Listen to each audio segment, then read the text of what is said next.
Halo semuanya, di video kali ini aku akan menceritakan sebuah kisah yang mungkin membuat kalian berpikir dua kali setelah menonton sampai akhir. Yuk kita simak ceritanya. Setiap malam tepat pukul 12, lampu di ruang tengah rumah tua itu selalu menyala sendiri. Padahal, saklarnya sudah dicabut dan listrik sering mati. Awalnya, Raka mengira itu hanya gangguan kabel lama. Namun malam ini berbeda, cahayanya berdenyut pelan, seolah bernapas. Raka bangkit dari kasur dan melangkah perlahan. Saat ia mendekat, lampu itu tiba-tiba padam. Ruangan tenggelam dalam gelap, dingin merayap ke kulitnya. Dari sudut langit-langit terdengar bisikan lirih, memanggil namanya. Klik. Lampu menyala lagi, lebih terang. Di bawahnya, berdiri bayangan tinggi tanpa wajah. Bayangan itu menunjuk ke saklar, lalu ke pintu kamar Raka. Matikan, bisik suara itu, serak dan dekat. Dengan tangan gemetar, Raka meraih saklar.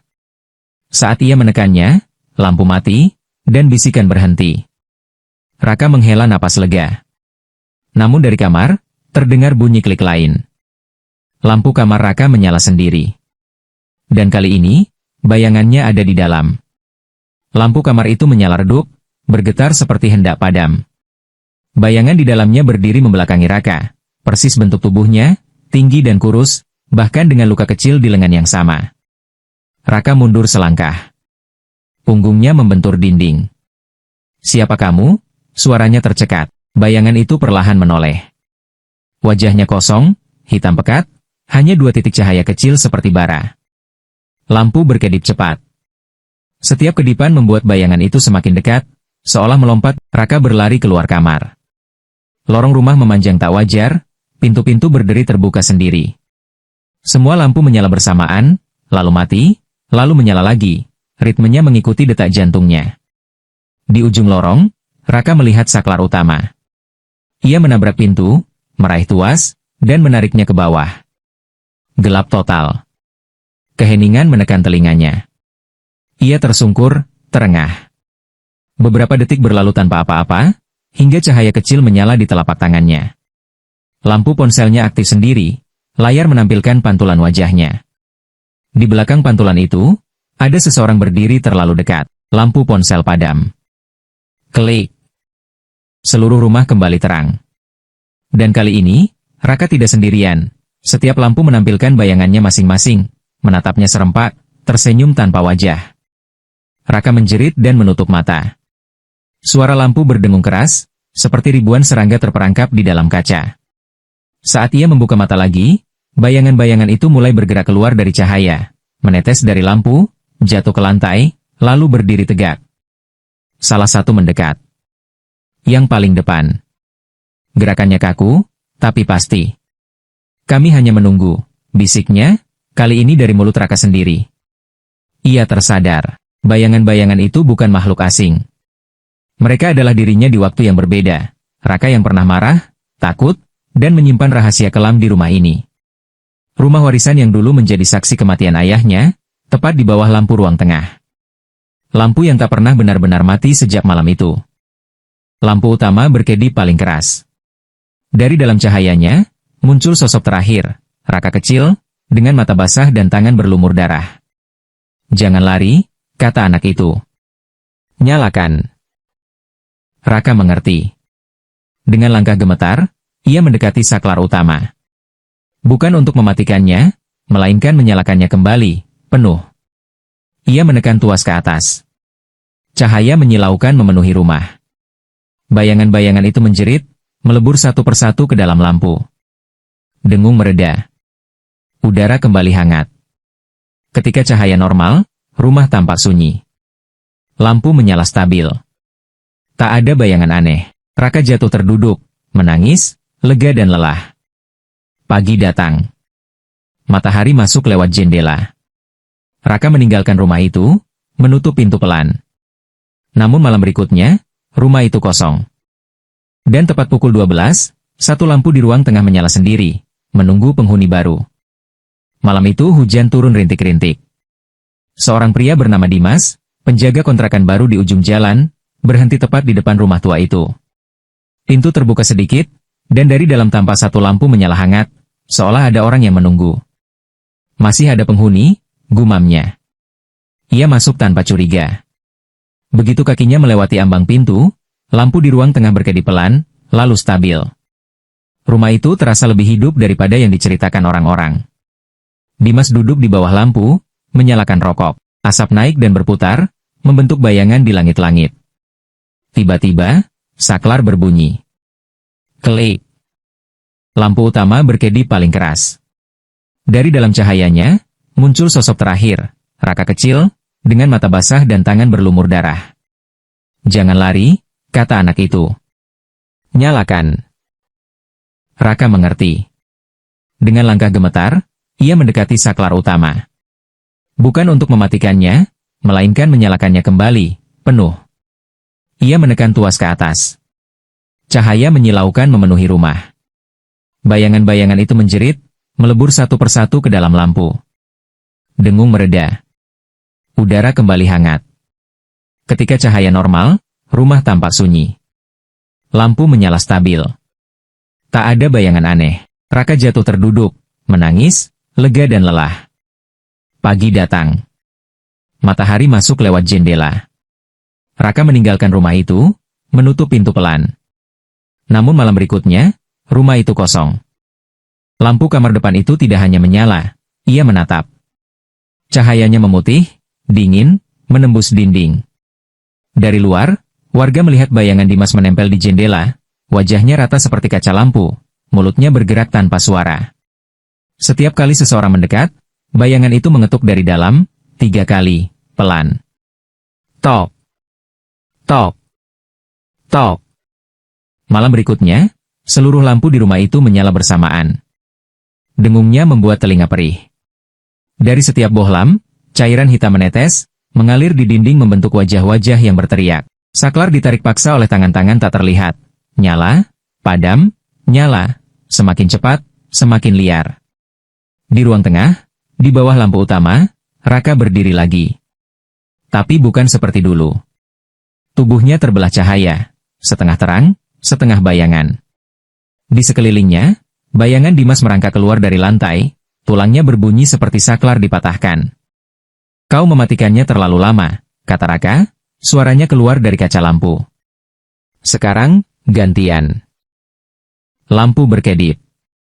Bayangan-bayangan baru muncul, wajah-wajah warga yang pernah berhenti di depan rumah, sekilas menatap, lalu pergi.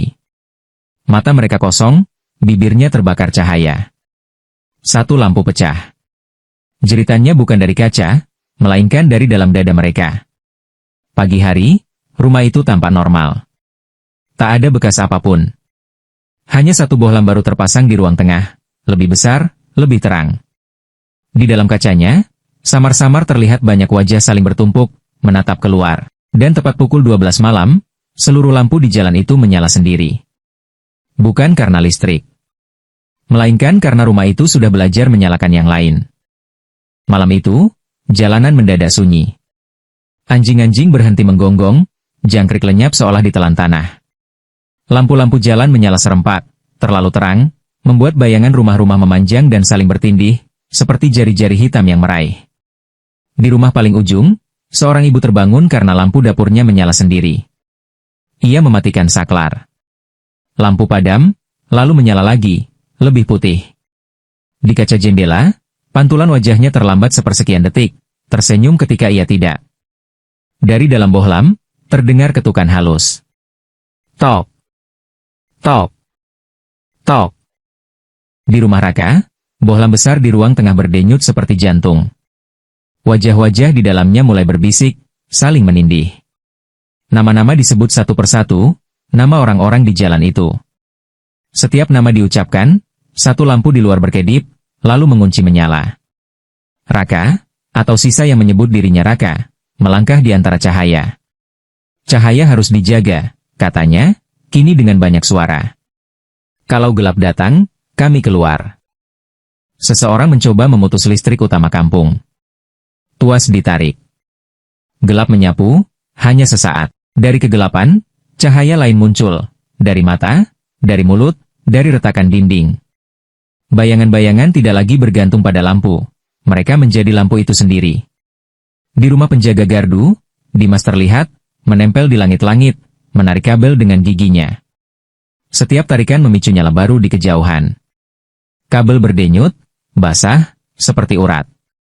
Subuh tak pernah tiba. Ketika fajar seharusnya datang, yang muncul hanya cahaya pucat, dingin, tak berbayang.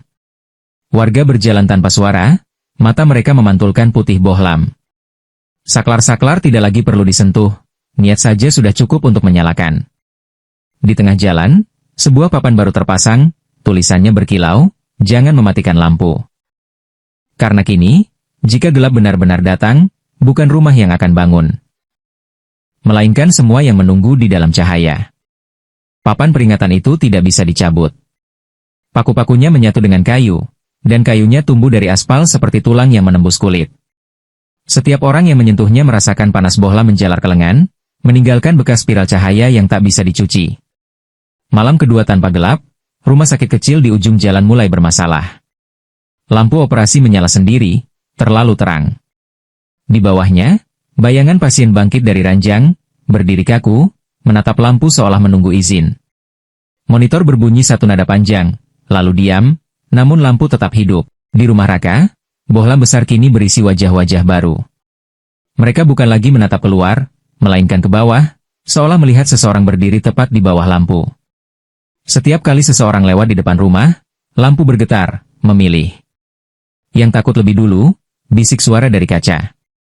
Seorang remaja berlari, menutup mata, mencoba memutuskan semua saklar di rumahnya.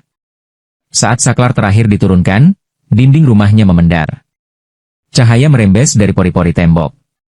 Dari balik ket, tangan-tangan tipis menekan, membentuk tonjolan wajah yang menjerit tanpa suara. Ketika ia membuka mata, ia sudah berdiri di bawah lampu ruang tengah rumah Raka. Lampu menyala. Dan namanya hilang dari ingatan semua orang. Pagi yang ketiga datang tanpa matahari. Langit memutih seperti kaca susu. Bayangan tak lagi jatuh, mereka menempel. Warga menyadari sesuatu yang lebih buruk. Cahaya itu lapar. Setiap lampu yang dibiarkan menyala terlalu lama mulai mengeluarkan suara kunyah halus. Rambut rontok di bawah bohlam. Ingatan menguap. Foto-foto keluarga memudar. Wajah di foto diganti pantulan lampu. Raka, atau inti cahaya yang memakai namanya, berdiri di ambang pintu. Kami tidak mengambil tubuh, katanya lembut. Kami mengambil tempat. Seseorang akhirnya mencoba satu hal terakhir, memecahkan bohlam besar. Palu diayunkan. Kaca retak, dan jeritan meledak. Bukan satu, melainkan ratusan, tumpang tindih. Dari retakan, cahaya menyembur dan membelah ruangan. Wajah-wajah tumpah, bukan jatuh, mengalir, menempel ke siapapun yang terkena. Lampu pecah. Gelap datang untuk pertama kalinya. Dan dari gelap itu, semua lampu menyala dari dalam manusia. Mata mereka menjadi bohlam. Mulut mereka saklar. Senyum mereka, cahaya. Di jalan itu, tidak ada lagi rumah yang angker. Karena kini, setiap orang adalah rumahnya. Tak ada malam setelah itu. Tak ada siang. Cahaya tinggal sebagai satu-satunya waktu. Orang-orang berdiri terpencar di jalan, wajah mereka tenang, mata mereka menyala lembut seperti bohlam baru. Mereka tidak berbicara lagi, karena setiap kata akan menyalakan sesuatu. Setiap ingatan adalah saklar. Setiap rasa takut adalah listrik. Rumah Raka runtuh perlahan, bukan menjadi puing, melainkan menjadi debu cahaya yang naik ke udara dan menyebar. Tak ada pusat lagi. Tak ada bohlam utama. Kutukan itu selesai berkembang. Kini cahaya tidak butuh tempat. Anak-anak yang lahir setelah kejadian itu tidak pernah mengenal gelap. Mereka tidak takut tidur tanpa lampu, karena tidur pun bercahaya. Mereka belajar satu hal sejak kecil, jangan memejamkan mata terlalu lama. Karena di balik kelopak, ada sesuatu yang ingin menyala. Di ujung jalan, papan peringatan itu akhirnya pudar. Tulisan terakhir yang tersisa berkilau singkat sebelum lenyap, kalau lampu menyala sendiri, jangan dilihat terlalu lama. Namun tak ada lagi yang bisa membacanya. Karena di dunia itu, yang melihat, akan ikut menyala. Dan cahaya tidak pernah mematikan dirinya sendiri. Jika setelah ini ada suara aneh, atau lampu di kamar menyala sendiri, anggap saja itu bukan kebetulan. Jangan lupa tinggalkan komen, like dan subscribe. Sampai jumpa di kisah berikutnya. Sekian cerita ini. Terima kasih.